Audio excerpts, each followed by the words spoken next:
A military mutiny topples the president in Madagascar. Colonel Michael Rajoelina declares the army in charge as President Andry Rajoelina flees the country after weeks of Gen Z-led protest. And in France, Emmanuel Macron battled political chaos. Prime Minister Sébastien Lecornu suspends the pension reform that rocked his government as he struggles to push through a crisis budget. Two nations in turmoil, two leaders on the fire. This is What Now? Hello and thank you for joining us. I am Precious Amayu.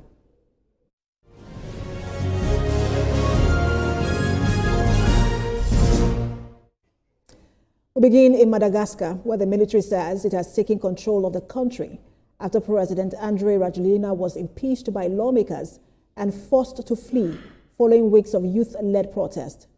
Colonel Michael Rajoelina, a commander in the elite CAPSAT unit, announced the takeover on national radio, saying the army had taken power and suspended key state institutions. Only the National Assembly remains in place as the military forms a transitional committee to rule for up to 2 years. President Rajoelina, who himself came to power in a coup back in 2009, condemned the takeover from hiding. Officials say he fled the country aboard a French military plane after threat to his life. The crisis follows weeks of Gen Z-led demonstrations over corruption, poverty, and power cuts that spiraled into a nationwide uprising. At Antananarivo's 13 May Square, thousands cheered as news of the military's move spread. With an economy in tatters and institutions suspended, the army says it will organize elections once stability returns. But for now, Madagascar's fragile democracy hangs in the balance.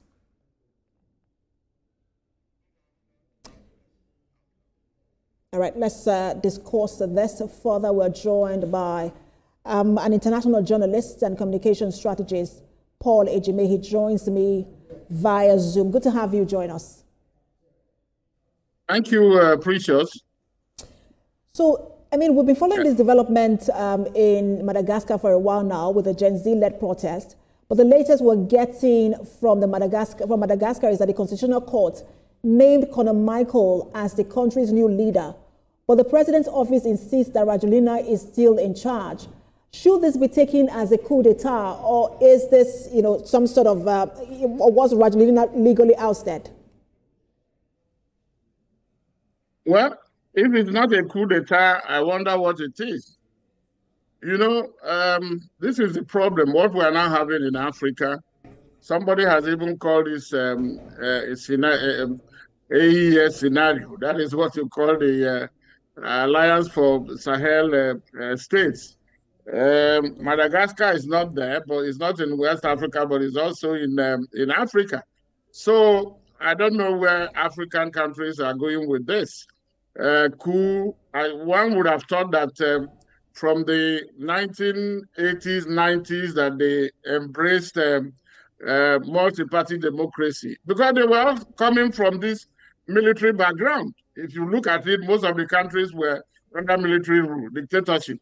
And then there was this sweep of multi-party democracy, and they all embraced it. Suddenly, many of them are going back. Mali, Burkina Faso, and so on and so forth.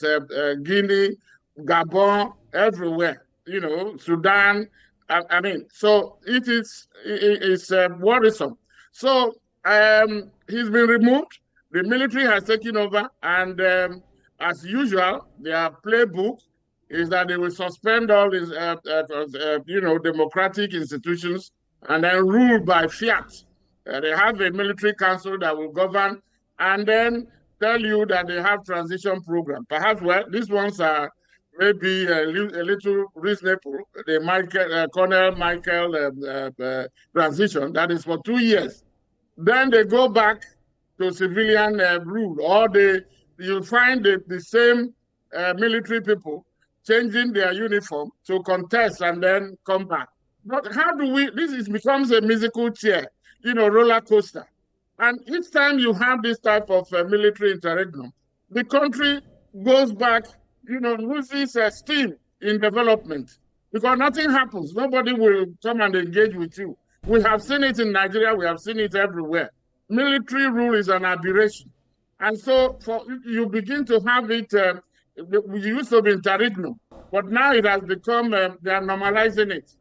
So forget about what he's saying in where he's hiding. After all, like the saying goes, he who comes by the sword will die, But Mr. killed by the Jimmy, sword will if I die may by the come sword. in here, we know that we've seen coups recently in African countries, but for Madagascar, this will be the fourth one since 1972. There was one in 1972, 1975, 2009, and that which was, the President Rajoelina was also part of that, and then this one. What makes Madagascar's democracy exceptionally fragile? It is the fact that you keep having these interruptions by the military. Each time there is a coup, it disrupts the governance. If you were making a move towards, I don't know, they say democracy is not working for Africa, but what is working? Choose what you call it by any name, but have a stable, sustainable, and a government that will deliver to the people what governments do. What are they? Protect the people, security, and then economic prosperity, allow people freedom of association and to do business, and development, to have infrastructure, have education, have good roads, good hospitals. Not question. We just, by the way, our condolences to to Kenyans and the family of Raila Odinga, the former prime minister and presidential candidate. He has died now in China. In India. That is what we have in Africa. They go there, they are not thinking about how to develop. Why India? Why wouldn't Kenya have a hospital where you can treat your people, their political class, members of their class? They usually do all this, amass all the wealth, and deceive the people, but further, steal, and then take the money abroad. And so somebody said that Africa has become a graveyard. It's a cemetery. Whenever the leaders, they steal the continent blind, starts the money abroad, go there to enjoy it, and then when they die, they bring them to Africa to be buried. For how long will we have that? So back to your question, it cannot have stability where the fragility will remain because there are no structures. Nobody is talking about building the structure for democratic principles. And once you don't do that, it is all touch and go. And I hear you, but one of the common trends we see is the celebration by citizens when the military take over in some countries. The colonel who is now head of state was given suspended sentence for endangering state security in 2023, and then he was placed under house arrest. He is now seen as a hero by protesters, and people are wondering, is that not a recipe for history to repeat itself in Madagascar? Yeah, Precious, I think you would have seen that it is deja vu. This is usually what happens because it appears that the government once these civilians do what they are doing, because they are not obeying the constitution, they are what they do is what the military is doing is taking power because they have the guns. But the civilians, they do worse things because they put the people through misery. They deny them, they become dictators. And then when the civilians now protest, they use the military against them.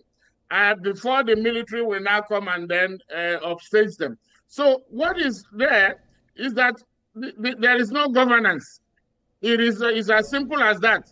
So what can happen unless you deliver, whether as a politician or as a military dictator, you will always have people, disenchantment and disaffection. When you do not, those who are rejoicing today, and let us also face it, that the population, are part of the problem that we have in Africa. It is not only about leadership. We have those who are prodding them, the cheerleaders, telling them what they want to hear. And then because of what some of them will get, because of the crumbs. And so very soon, you will notice that the honeymoon will be over. And then the same people will start complaining. So instead of going for a sustainable leadership and structure and institution, they are going for quick fixes. Or, there is no quick. You have to work at it. You have to, nurture it. There will be sacrifice. And then make sure that the institutions are strong, not individuals. So forget those who are rejoicing. It is normal, but very soon it is a case of somebody like Jesus Christ riding on being, taken in a horse to Jerusalem, and the next day they say crucify him. So that is the lot of Africans, because both the leaders and the led, they have not really appreciated, and there has to be a mental, reorientation, mindset change. I think that is what is required across Africa, to embrace a governance system that is sustainable, that will deliver, that will help the people, that will put food on it, make the children go to school, provide jobs. They are not doing it, whether they are in uniform or they are in Agbada. That is the issue. So those who are celebrating, well, I have told you, we have seen it before. It's not going to last. All right, thank you so much for your time. We're following developments in that country. Always a pleasure to have you on. African Affairs Analyst, International Journalist and Communication Strategist, Paul Ejimi. Thank you for having me, Precious.